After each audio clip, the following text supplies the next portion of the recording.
पालकमंत्र्यांचा आग्रह होता.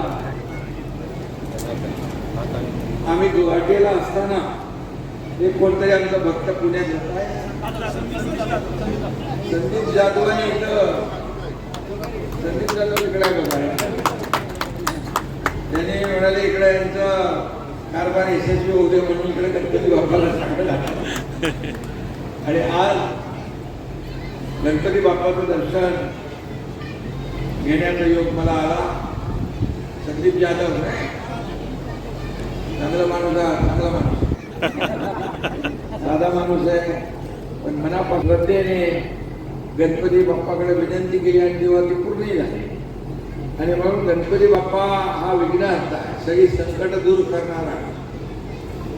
मी काल कोकणामध्ये होतो, कोरीचा माळ, इथं लक्ष्मीनारायणाचं मंदिराचं मोठं लोकार्पण होतं. अतिशय छोटं गाव होतं, पण त्या गावामध्ये मंदिर भव्य दिव्य असं मांडलं.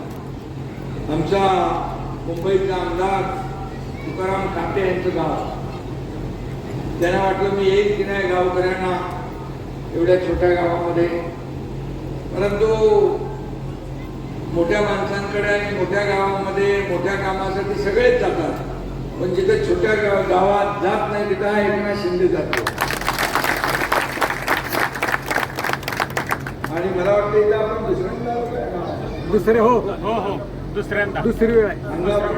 2004 ला 2004 ला 2004 ला आलता. 2004 ला आलेला. 2004 येता का जाता आंदोलन शेतकरी आंदोलनासाठी तुम्ही गावात हो काय आंदोलन करायला कर्जमाफी आंदोलन कर्जमाफीचे आंदोलन. बघा आता कर्जमाफी आम्ही केली तेव्हा कर्जमाफी लागेल,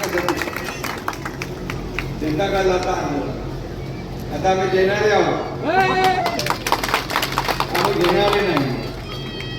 आणि 2.5 वर्षाच्या मुख्यमंत्री पदाच्या कारकिर्दीमध्ये काय काय केलं. इथं आपला प्रवक्ता होता किशोर कनसे काय नाव किशोर कनसेंनी सगळं माझं काम सांगून टाकलंय. त्यामुळे मुख्यमंत्री पदाच्या कारकिर्दीतलं काम सांगण्याची काही आवश्यकता राहिली नाही.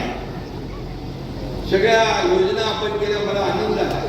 त्यांनी सांगितलं कनसे की आतापर्यंतच्या इतिहासामध्ये एवढे निर्णय कधी झाले नाही. मी एकदा विमानात येताना विमानातून माझ्या अधिकाऱ्यांना सांगितलं, मला येताना कधीतरी आपण घेतलेले निर्णयांची यादी मला जरा दाखवा. तर मी ती यादी वाचत होतो, तर मला आनंद आणि समाधान झालं की 567 निर्णय 2.5 वर्षाच्या कालावधीमध्ये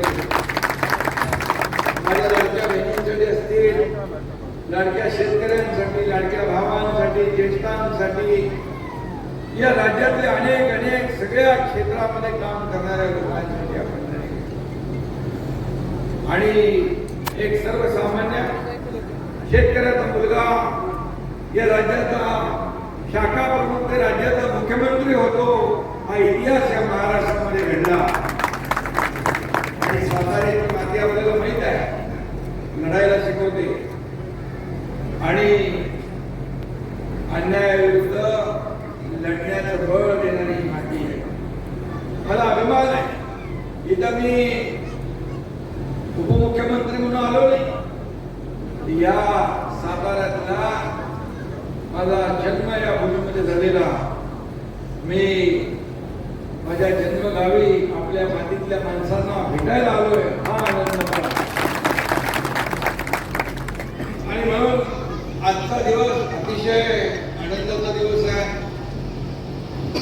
आज एवढ्या मोठ्या संख्येने आपण सगळेजण उपस्थित आहात. योजना तर आपण भरपूर केल्या, लाडक्या बहिणींच्या योजना केल्या, अनेक लोकांनी त्याला विरोध केला त्यावेळेस.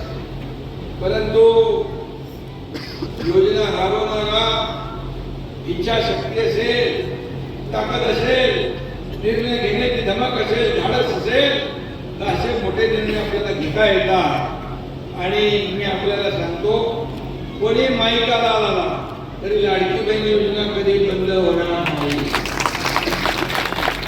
शेतकऱ्यांसाठी आपण योजना केल्या, शेतकरी सन्मान योजना केली, 6,000 आपल्या प्रधानमंत्री मोदी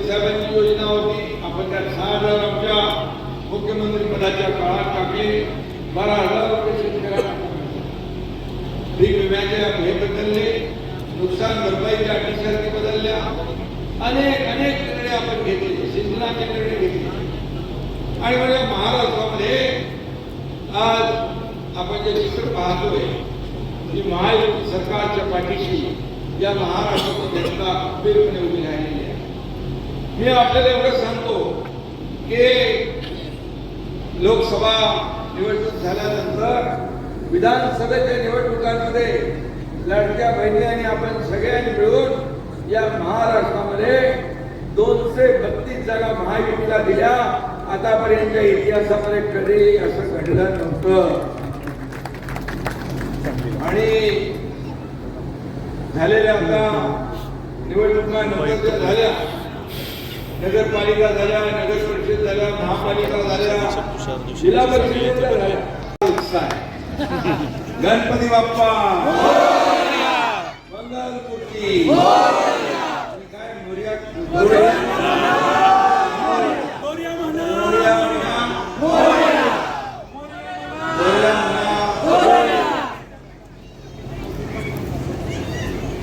म्हणजे बाबा इकडे जर आमच्या लाडक्या बहिणीने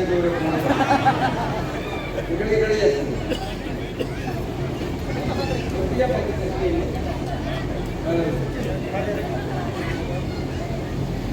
आजच्या अंगापूर गणपती बाप्पाच्या दर्शनासाठी येण्याचा मला योग लागला आणि अतिशय प्राचीन असं हेमाडपंथी मंदिराचं दर्शन, गणपती बाप्पाचं दर्शन झालं. मी स्वतःला भाग्यवान समजतो की या ठिकाणी आज विघ्नहर्ता गणपती बाप्पाचं दर्शन आपल्यामुळे घेता मला आलं.